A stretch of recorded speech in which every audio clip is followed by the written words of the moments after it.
बिस्मिल्लाहिर्रहमानिर्रहीम। आज हम chapter 4 work and energy lecture number 9 topic number 4.6 inter part 1 FSC part 1 ICS part 1 हम आज डिस्कस करेंगे। Very important topic number 4.6 non conventional energy sources, और जो प्रेजेंट किया जा रहा है YouTube channel physics by Umar पे। तो हमारे पास क्वेश्चन ये आता है briefly the non conventional energy sources. हमें डिस्कस करें energy non conventional energy sources को। नॉन कन्वेंशनल एनर्जी सोर्स क्या होते हैं? ऐसे सोर्सेज जो हम डेली लाइफ में यूज़ नहीं करते, जो कॉमन नहीं होते, लाइक हमारे पास पेट्रोल है या सुई गैस है, वो हम रेगुलर यूज़ करें। तो ऐसे सोर्सेज जो हम रेगुलर सोर्स यूज़ नहीं करें उनको हम क्या कहते हैं? Non conventional energy sources. और ये एक्सपेक्ट किया जाता है कि फ्यूचर में ये एनर्जी क्राइसिस पूरा करने के लिए ये हमारे लिए काफ़ी होंगे। These are the energy sources. हम अब ये पढ़ते हैं नॉन कन्वेंशनल एनर्जी सोर्सेज। इन non conventional energy sources, these are the energy sources not very common these days. However, it is expected that these sources will contribute to the world energy demand of the future. Some of these are introduced briefly. Energy from tides. तो सबसे पहले जो हमारे पास energy है हासिल की जा रही है टाइड से, तो हम वो पढ़ते हैं। सबसे पहले one very noble example of obtaining energy from gravitational field in energy obtained from tides. तो हम टाइड से भी एनर्जी हासिल कर सकते हैं। इसका कॉन्सेप्ट क्या है?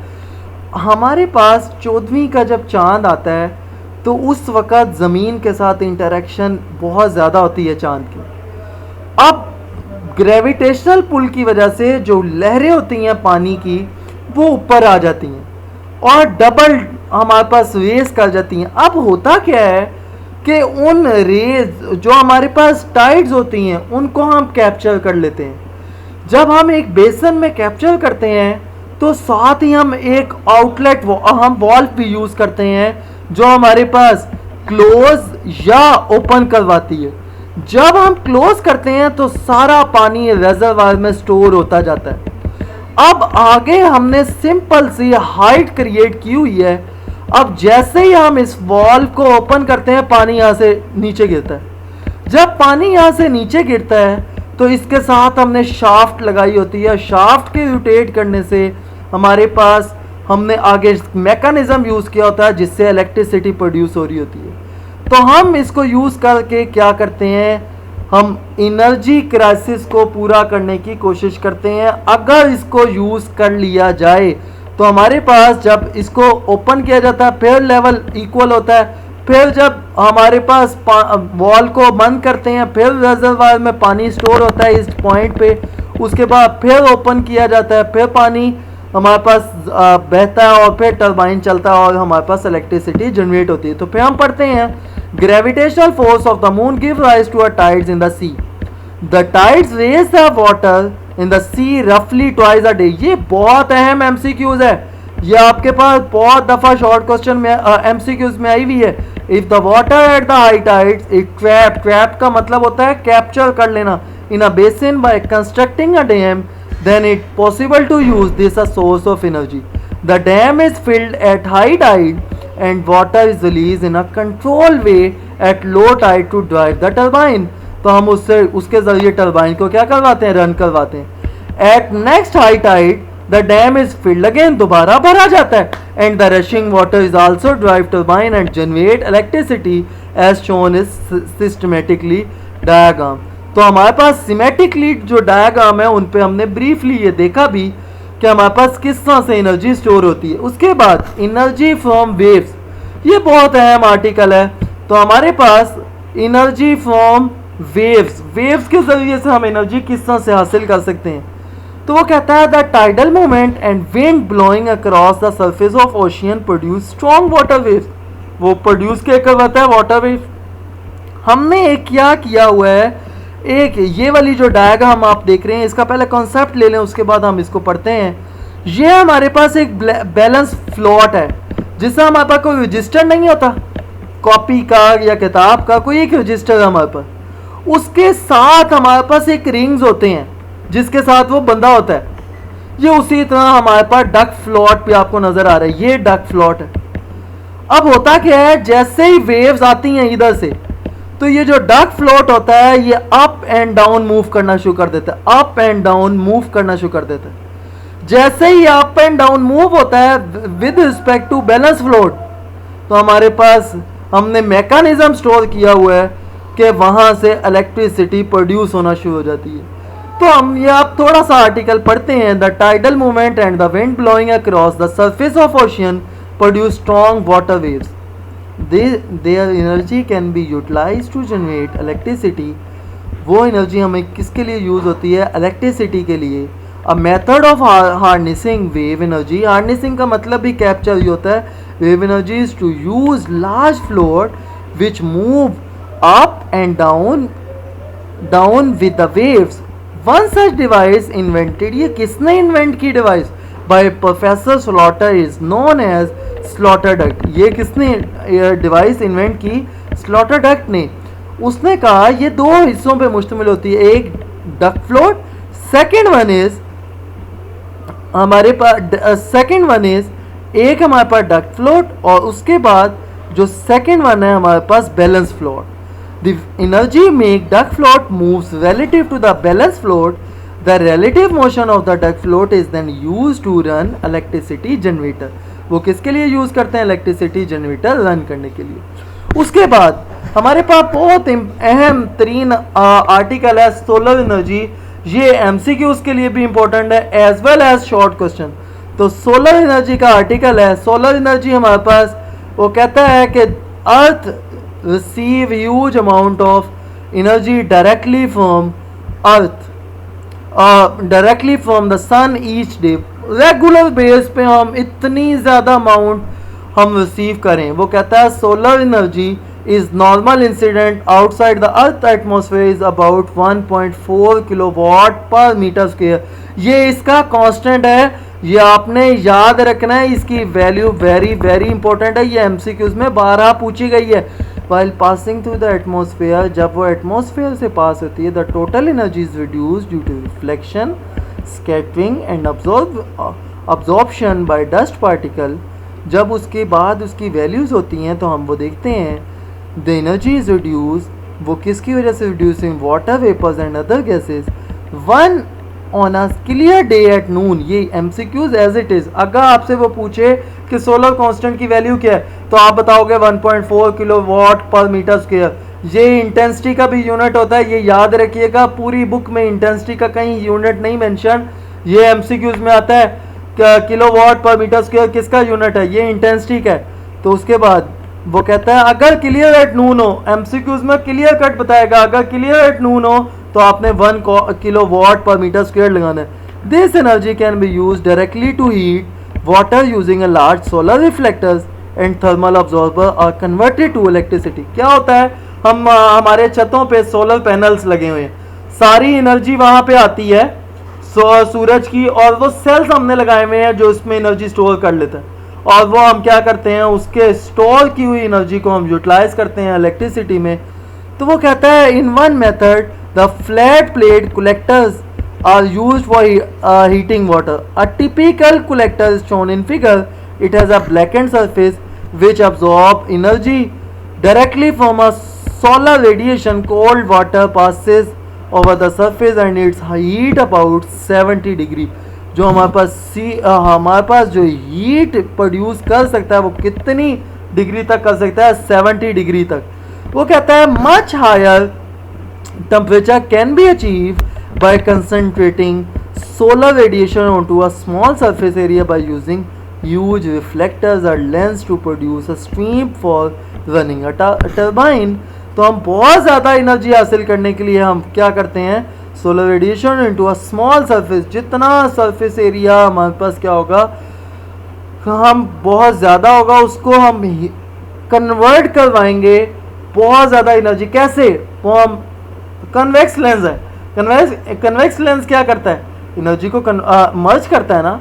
तो यहाँ पे भी हम क्या करवाएंगे? ह्यूज रिफ्लेक्टर्स के ज़रिए हम क्या करवाएंगे? एनर्जी स्टोर करवाएंगे मैक्सिमम, और फिर उसके बाद हम क्या करेंगे? इसको इलेक्ट्रिसिटी में कन्वर्ट करने की कोशिश करेंगे। The other method is directly conversion of sunlight into electricity through through the use of semiconductor devices called solar cells, also known as photovoltaic cell. उसको हम क्या कहते हैं? Photovoltaic cells. Solar cells are thin wafers made from silicons. वो किसके मिल के बने होते हैं? सिलिकॉन्स के. इलेक्ट्रॉन सिलिकॉन्स क्या होती हैं? रेत होती है, सैंड जिसे कहते हैं. Electrons in the silicon gain energy from sunlight to create a voltage. वो क्या प्रोड्यूस करता है? Voltage. The voltage produce by single voltaic cell is very low. फिर हम क्या करते हैं? उसको सीरीज में कनेक्ट करते हैं और बहुत ज़्यादा हम सेल्स लगाते हैं ताकि हमारे पास जो एनर्जी हो वो स्टोर हो सके ज़्यादा से ज़्यादा. In order to get sufficient high energy high voltage for practical use, a large number of such cells are connected in series forming a solar cell panel. For cloudy days or night, हम अगर सूरज ही नहीं निकला तो जब हम क्या करेंगे? फिर हम करते ये हैं कि हम फिर बैटरीज लेके आते हैं जो एनर्जी स्टोर कर सके. For cloudy days or night, electricity energy can be stored during the sunlight in nickel cadmium batteries by connecting them to the solar panels. These batteries can then provide power to electrical appliances at night or any cloudy days. जब हमारे पास बरसात के दिन होते हैं, उस वक्त सूरज नहीं निकलता, तो हम क्या करते हैं उस वक्त पे ये बैटरीज यूज़ करके हम एनर्जी स्टोर करते हैं ताकि हम इसको यूटिलाइज कर सकें. आगे solar cells although are expensive but last a long time and have a low running cost. ये इसके यूजेस आएंगे. लास्ट पैराग्राफ इज यूजेस आपने लाजमी याद करने हैं. तो solar cells are use to power satellites having large solar panel which are kept facing the sun figure. Other example of use of solar cells are remote ground based weather station. जो हम अपनी solar energy को use करते हुए जो हमारे पास satellites हैं जो वेदर फोरकास्टिंग के लिए यूज़ करते हैं. उसके बाद कम्युनिकेशन सिस्टम के लिए solar calculator are also in a use nowadays. हम इसको भी हम क्या करें? यूज़ करें. उसके बाद एनर्जी फ्रॉम बायोमास हम अब देखते हैं. एनर्जी फ्रॉम बायोमास, यहाँ से शॉर्ट क्वेश्चन बनता है एनर्जी फ्रॉम अ बायोमास से. ये बहुत अहम आर्टिकल है, इसको बहुत अहम तरीके से हम देखेंगे. तो वो कहता है biomass is a potential source of renewable energy. ये हमारे पास क्या है? Renewable energy. This include all organic material. जो हमारे जानवरों से जो गंद निकलता है, डंग्स, हिल्स, जो गोबर वगैरह निकलता है, वो हमने उसको यूटिलाइज करना. जो नेचुरली अकरिंग वेजिटेबल है जो ख़राब हो गई है, या ट्रीज़ हैं पत्ते उनके गिरते हैं, animal dungs and sewage. Biomass energy और bio conversion refer to the use of material as fuel और its conversion into fuel. There are many methods used for conversion of biomass into fuels, but the most common are direct combustion and fermentation. दो बहुत ज़्यादा अहम है. तो हमारे पास एक direct combustion, direct ही आग लगा देना. Second one is fermentation. जैसे हम कोई भी चीज़ को गलने सड़ने रख देते हैं, उसमें से जो वाटर निकलता है, उसमें से जो केमिकल्स निकलते हैं, आपस में रिएक्शन करते हैं, वो गैस प्रोड्यूस करते हैं. तो हम अब देखते हैं direct combustion method is usually apply to get energy from waste products commonly known as solid waste. जैसे हमारे घरों का कूड़ा होता है, उसको जला दें तो उससे हमारे पास जो गैस बनती है उससे हम यूटिलाइज करके हम आगे यूज़ कर सकते हैं. It will be discuss in next section. Biofuel such as ethanol, alcohol is replacement of gasoline. It is obtain by fermentation of biomass using enzymes. अगर हम कोई ड्रिंक्स की बात करें जो मुसलमानों के लिए हराम है, तो वो भी बेसिकली जिसको हम शराब कहते हैं वो भी इसी मेथड से बनती है. तो होता क्या है कि यहाँ पे एनर्जी, यहाँ पे केमिकल रिएक्शंस होते हैं, यहाँ से जो गैस निकलती है उसको पाइप के ज़रिए हम एक्सट्रैक्ट कर लेते हैं. और जहाँ भी हमने यूज़ करनी हो हम क्या कर सकते हैं? यूज़ कर सकते हैं. जो गाँव है पहले ज़माने के, और कुछ गाँव में तो अभी भी यही प्रोसेस यूज़ किया जा रहा है. लाइक गोबर है, तो गोबर को अगर हम डाल दें, उसमें से जो केमिकल्स आपस में रिएक्शन करते हैं वो गैस प्रोड्यूस करते हैं. तो biofuel such as ethanol, alcohol is replacement of gasoline. It is obtained by fermentation of biomass using enzymes and decomposition through bacterial action in the absence of air. तो ये किसकी गैर मौजूदगी में होते हैं? ऑक्सीजन की। The rotting of biomass in a close tank called a digester produce biogas which can be pipe out using for cooking and heat. तो हम किसके लिए यूज़ करते हैं? कुकिंग एंड हीट के लिए। The waste material of the process is a good organic fertiliser. Thus, production of biogas provide us energy source and also solve the problem of organic waste disposable। तो जो हमारे पास गोबर वगैरह होता है उसका भी मसला हल हो गया और हमारा एनर्जी क्राइसिस भी हल हो गया। तो इस बात पे तो लाइक बनता है ना, एक आप लाइक फ़ौरन करें। तो उसके बाद हम देखते हैं energy from waste product.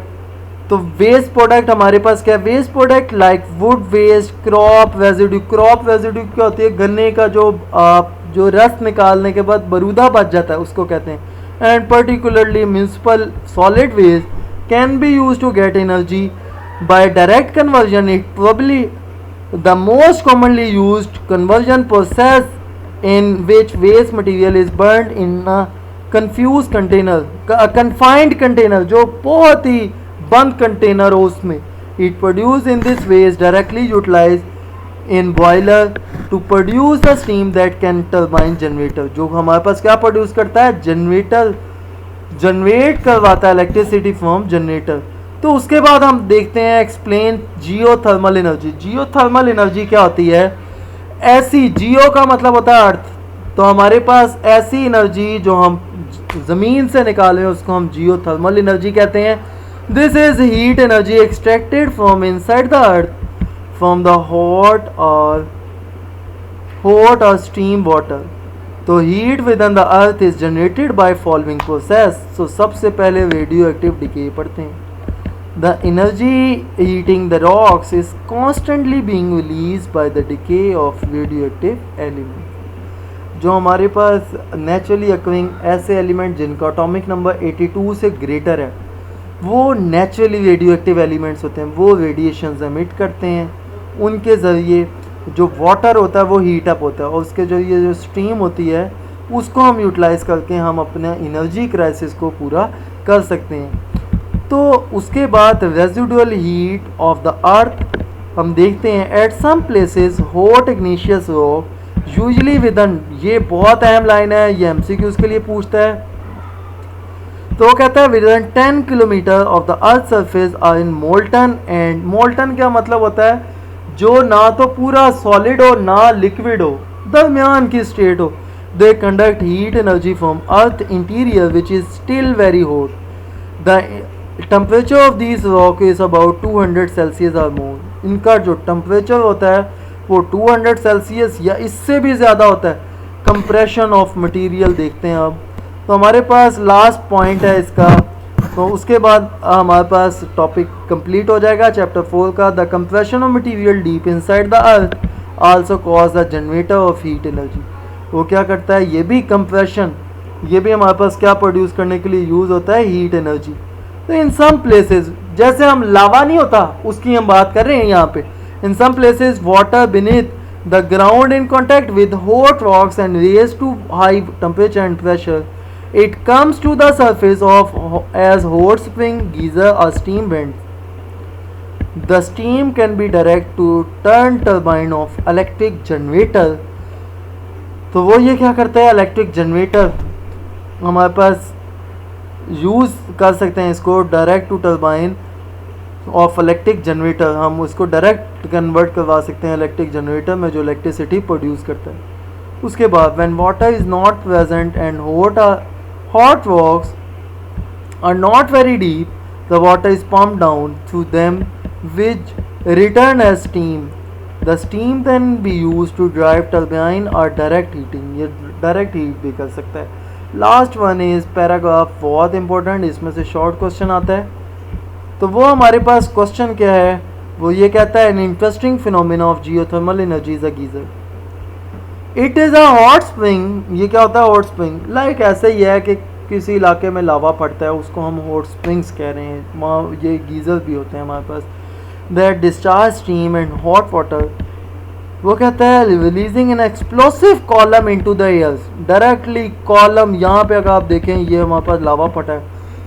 Most geysers erupt at irregular intervals. They usually occur in volcanic regions. Extraction of geothermal heat energy often occur closer to geyser sites. This extraction seriously disturbs geyser system by reducing heat flow and aquifer pressure. Aquifer, ये भी एक short question आता है. Geyser और एक्विफायर में question आता है. What is geyser and aquifer? तो aquifer is a layer of rock holding water that allow water to percolate through it pressure. तो जिसमें लावा आता है उसको ये हम क्या कहते हैं? एक्विफायर कहते हैं. तो ये हमारा था topic non conventional energy sources का. अगर आपको मेरी वीडियो पसंद आई हो तो लाइक करें, और अगर आपने शेयर नहीं किया हुआ तो शेयर करें अपने दोस्तों के साथ, और कमेंट करें. कमेंट बॉक्स में लाजमी बताएं कि किस किस्म की इम्प्रूवमेंट आपको चाहिए मेरे लेक्चर्स में. आपको ये लेक्चर पसंद आ रहे हैं तो आप काइंडली इन्फॉर्म करें. अल्लाह हाफिज़. नेक्स्ट वीडियोस में हम इनकी एक्सरसाइज करेंगे.